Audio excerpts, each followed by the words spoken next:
আসসালামু আলাইকুম এভরিওয়ান, আশা করি আপনারা সবাই ভালো আছেন। আমিও আলহামদুলিল্লাহ ভালো আছি। আবারও আপনাদেরকে পবিত্র ঈদ উল আজহার শুভেচ্ছা।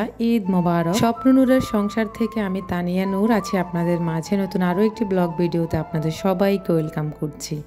কাছে এবং দূরে, দেশ এবং বিদেশে যে যেখান থেকে আমার আজকের ভিডিওটি দেখছেন, আশা করছি আল্লাহ রহমতে আপনারা সবাই ভালো আছেন। আমিও আলহামদুলিল্লাহ ভালো আছি। আজকে ভিডিওটি শুরু করেছি বিকেল থেকে, মানে ঈদের আগের দিন বিকেল থেকে, যেহেতু অনেক দিন আপনাদের সাথে ভিডিও শেয়ার করতে পারিনি। কেনই বা পারিনি সেটা আপনাদের সাথে একটু পরে শেয়ার করছি। এখানে হচ্ছে ছেলেদেরকে একটুখানি অল্প স্বল্প করে মেহেদি লাগিয়ে দিয়েছি, সিম্পলভাবে আর কি। আমিও রাঙা মেহেদি দিয়ে হাতটাকে একদম রাঙিয়ে ফেলেছি।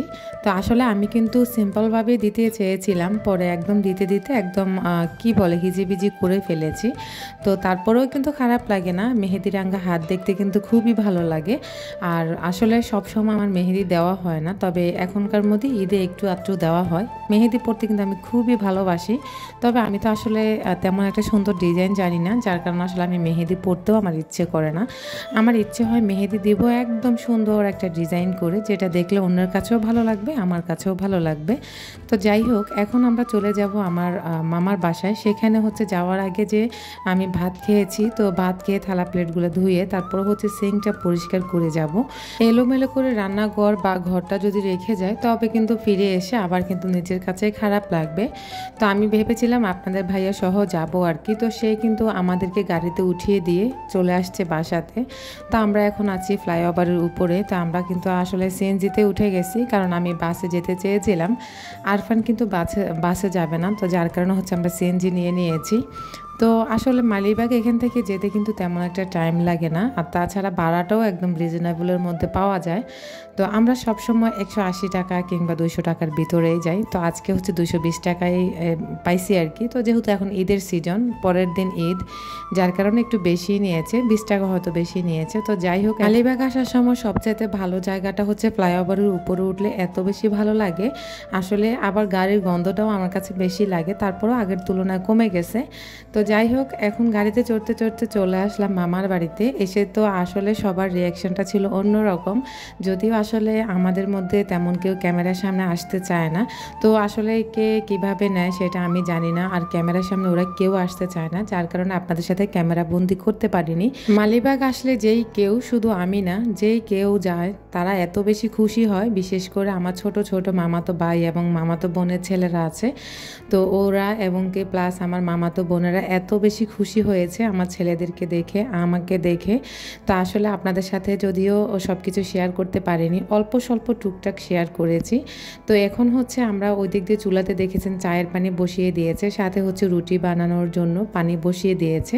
এই সাইড দিয়ে হচ্ছে সেমাই রান্না করবে। তো সেমাইয়ের জন্য দুধটা গরম করে এখন হচ্ছে এখানে টেবিলের উপরে নিয়ে এসেছে। তো টেবিলের উপরে এনে হচ্ছে আমার মামাতো বোন, আমি সহ সবাই মিলে একটু একটু মানে গুছিয়ে নিচ্ছি আর কি। তো আসলে ওই বাসাটাতে গেলে একদম মন আপনার যতই খারাপ থাকুক না কেন, মনটা কিন্তু একদম ভালো হয়ে যায়। তো যাই হোক, আসলে সৎ সঙ্গে স্বর্গে বাস, অসৎ সঙ্গে সর্বনাশ, যেটা আসলে আমি বিশ্বাস করি আর কি। তো যাই হোক, এখন হচ্ছে সেমাইটা দিয়ে দিচ্ছি সবাইকে। সবাই কিন্তু ঈদের নামাজ পড়ে চলে আসছে, আর আমরা কিন্তু সারা রাত ঘুমাইনি, আমরা গল্প করেছি, যার কারণে আমরা উঠেছি একটু দেরি করে, সম্ভবত 6:30 বাজে আমরা উঠেছি। তাও ছোট সবগুলো আমাদেরকে জাগাইছিল আর কি। তো যাই হোক, অনেক অনেক গল্প করেছি, অনেক অনেক কথা বলেছি, অনেক হাসি ঠাট্টা, এগুলো আসলে আমাদের ভিতরে অনেক বেশি চলে, খুব ভালো লাগে। আমরা সব আত্মীয় স্বজনরা একসাথ হলে এত বেশি টাইম পার করি, মানে হাসি ঠাট্টা দিয়ে টাইমটা যে কখন পার হয়ে যায় আমরা একটুও টের পাই না। তো ওই দিক দিয়ে হচ্ছে আমার মামাতো বোন হচ্ছে যে রুটির জন্য কাইগুলো করে নিয়েছে, ওগুলা হচ্ছে মথে নিচ্ছে, সাথে আমিও আছি একটু আধটু আর কি। যদিও আমি বেশি কিছু করতে পারিনি, কারণ আমি অসুস্থ ছিলাম। এদিক দিয়ে হচ্ছে আরাফকে সেমাই দিয়ে দিয়েছি, ও হচ্ছে খাচ্ছে। আর ওগুলো হচ্ছে আমার মামাতো বোনের ছেলে, তারপর হচ্ছে আমার মামাতো ভাই। তো যাই হোক, এখন হচ্ছে অনেকগুলো রুটি বানাচ্ছি, ওরা হচ্ছে দুই বোনে মিলে বেলছে, সাথে আমার মামিও বেলতেছে, আর আমি হচ্ছে সেঁকতেছি। তো কিছুক্ষণ পর এসে আমাকে বলতেছে যে তুই গরমের ভিতরে থাকার দরকার না, তুই যা ফ্যানের নিচে বস। আসলে আমি ফ্যানের নিচে কী বসবো, ওরাও তো বেলতেছে, খুব কষ্ট হচ্ছে। তা আমি বললাম যে আমি ছেঁকে দিই, তোরা হচ্ছে রুটি বেলে দে। সমস্যা নাই। তো যাই হোক আস্তে আস্তে হচ্ছে রুটিগুলো আমি ছেঁকে নিচ্ছি। আর মাশাআল্লাহ অনেকগুলো আটা করা হয়েছে, মানে অনেকগুলো কাই করা হয়েছে। তো মানে প্রথমে একগুলা বেলে সেঁকে রেখে দিয়েছি, পরে আবারও বেলে আবারও হচ্ছে ছেঁকে নেবো আর কি। সাথে কিন্তু আমরা আবার চাও খেয়েছি। তো আমরা কিন্তু আসলে অনেক মজা করেছি।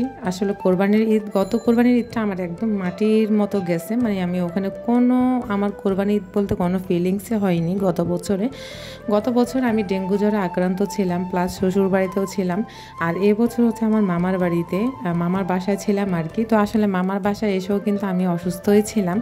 আমার হচ্ছে ঈদের 2 দিন আগে থেকে হচ্ছে জিহ্বার মধ্যে কী যেন উঠেছিল, গা হয়ে গেছে, এত বেশি গা হয়ে গেছিলো আমি কথাও বলতে পারিনি। যার কারণে হচ্ছে আপনাদের সাথে এতদিন আমি ভিডিও শেয়ার করতে পারিনি অসুস্থতার কারণে। তো আমি কিন্তু পোস্টও করিনি, কারণ পোস্ট করলে অনেকে বলে আমি অসুস্থতার বান করি, যার কারণে হচ্ছে আমি আর পোস্ট করিনি। তো আবারও হচ্ছে আসলে ওখানে থাকতে, মানে ওখানে ছিলাম তো সবার সাথে গল্প মজা মাস্তি করতে করতে কখন যে টাইমটা শেষ হয়ে গেছে, মানে আর আমার যে একটা চ্যানেল আছে বা কাজ করা লাগবে এগুলো আমার মনেই থাকতো না। তো যাই হোক এখন হচ্ছে দুপুরবেলা আমার মামাতো বোনে হচ্ছে কলিজা রান্না করছে আর কি। তো ওর হচ্ছে রেসিপিতে আপনারা দেখেন কেমন লাগে, আমার কাছে খুবই ভালো লাগে। তো আসলে এখানে তো বলার কিছু নেই, আপনারা হয়তো দেখে বুঝতে পারবেন। সব ধরনের মশলা দিয়ে ভালো করে কষিয়ে তারপর হচ্ছে কলিজাগুলো ঢেলে দিবে আর কি। তো সাথে কিন্তু কলিজার সাথে কিন্তু এখানে মাংসও আছে এখানে। তো যাই হোক এখন হচ্ছে কলিজাগুলো ঢেলে দিয়েছে, ঢেলে আবারও হচ্ছে ভালো করে নেড়ে চেড়ে মশলার সাথে সবগুলো মিক্সড করে নিচ্ছে। ভিডিওর এই পর্যন্ত আপনি আছেন কি না আমি জানি না, যদি তবে থেকে থাকেন প্লিজ একটি লাইক দিতে ভুলবেন না। আর যারা আমার চ্যানেলে আজকে নতুন ভিজিট করেছেন চাইলে আমার চ্যানেলটাকে সাবস্ক্রাইব করে আমার পরিবারের বন্ধু হয়ে থেকে যেতে পারেন। আর অবশ্যই অল অপশনটা অন করে দিবেন, আমি ভিডিও ছাড়া মাত্র নোটিফিকেশন চলে যাবে আপনার কাছে। আপনি সময় এবং সুযোগ বুঝে আমার ভিডিওগুলো দেখে নিতে পারবেন। যদি আপনার বেশি ভালো লাগে আপনার ফ্রেন্ডস অ্যান্ড ফ্যামিলির সাথে আমার চ্যানেলের লিঙ্ক বা ভিডিও লিঙ্কটা শেয়ার করতে ভুলবেন না প্লিজ। এখন হচ্ছে আমরা আপনাদের সাথে কথা বলতে বলতে আমি কিন্তু রান্নাবান্না সব শেষ করে ফেলেছি।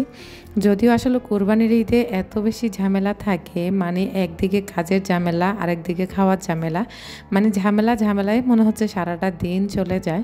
তো যাই হোক রান্নাবান্না শেষ করে ফেলেছি অফ ক্যামেরায়। আসলে কি বলবো, সবাই শুধু ঝিমোচ্ছে, যেমন আমার মামাতো 2 বোনে ঝিমোচ্ছে, আমিও ঝিমোচ্ছিলাম। মানে সবার ইচ্ছে করেছিল সবাই ঘুমিয়ে থাকতে। তা আমি কিন্তু মাঝখান দিয়ে গিয়ে কিন্তু আবার ঘুমাইছি কিছুক্ষণ, প্রায় এক ঘন্টারও বেশি, মানে একটু রেস্ট নিয়েছি। ওরা কিন্তু রেস্ট নিতে পারেনি, 2 বোনে মানে কাজ করেই গেছিলো। তা আমার না আসলে খুব খারাপও লাগছিল যে আমি নিজেও এসে অসুস্থ হয়ে গেছি। তো ওরা তো আসলে ওদের যেহেতু নিজের সংসার, ওরা তো আর ফেলে রাখতে পারে না। তো ওরা করে নিয়েছে, মানে মাংস কাটাকাটি ভাগ, মানে ওনারা হচ্ছে কষাইয়ের মাধ্যমে সব কিছু করে নিয়েছে। তারপর বাসায় এসে যে ভাগযোগ করা লাগে ওগুলো সব ওরা 2 বোনে মিলে করেছিল, যদিও আমি ঘুমেছিলাম। তো যাই হোক এদিক দিয়ে হচ্ছে সবাই মিলে কলিজা দিয়ে রুটি দিয়ে খেয়ে নিয়েছি। আর সবাই মিলে মিশে এভাবে খেতে বসলে অনেক ভালো লাগে। তা আসলে অনেক বছর পর আমার মামাদের সাথে আমি এভাবে খেয়েছি। যদিও আসলে আমার ছোটোবেলাটা কেটেছে আমার নানার বাড়িতে, ওখানে কিন্তু এরকম ঈদের দিন আমরা সবাই মিলে খেতাম। তখন আমার নানাদের হচ্ছে জয়েন্ট ফ্যামিলি ছিল, সবাই মিলে একসাথে খেতে বসতাম, প্লাস হচ্ছে বাইরেরও অনেক লোক হতো তখন। তো বলা যায় একদম বলা যেত, কেউ যদি দেখতো তখন মনে হতো যে 51বর্তী পরিবার যাকে বলা হয় সেরকম একটা পরিবার ছিল। যদিও এখন আসলে কালের পরিবর্তনে সবাইকে নিয়ে ব্যস্ত আছে।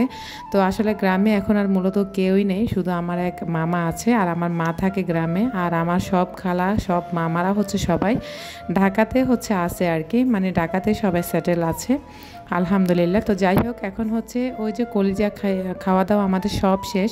তারপর হচ্ছে আবার এখানে 6 কেজি মাংস রান্না করে ফেলেছি। তো আসলে যদিও আপনাদের সাথে রেসিপিটা শেয়ার করতে পারিনি আর পুরো রান্নাটাও শেয়ার করতে পারিনি, আমার মামাতো বোনের রান্না করেছে, সাথে আমিও ছিলাম, আমার মামাতো বোন আরেকজনও ছিল।